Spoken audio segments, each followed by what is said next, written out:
Welcome back to the OpenAI Codex CLI course. On a big task, you want the agent to think before it touches code, and to stay pointed at the real objective across many turns. In Lesson 20 we pair two commands, plan and goal, to do exactly that. Let's plan the work first, then hold the agent to it. We're about to start a multi-step migration. Let's plan it, then lock in the goal. We start by typing the word plan to switch Codex into plan mode. In this mode it thinks first and acts second, laying out an approach before it edits a single file so we can see the shape of the work up front. In plan mode, Codex responds with a proposed approach first, laying out the steps it intends to take before it writes or changes a single line of your code.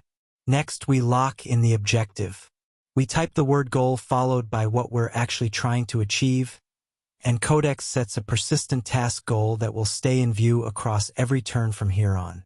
The goal command isn't only set and forget. It can pause when we need to detour, resume when we're back on track, and clear entirely once the task is done, so the agent's North Star matches whatever phase we're in. Now the agent works, and turn after turn it checks its actions against that stated goal. When a step drifts off course, the goal is the anchor that pulls it back, which matters most on the long tasks where focus tends to wander. So together these two steer the whole job.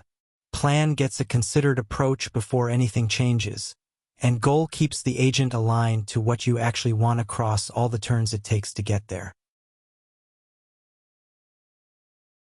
Here's what to keep.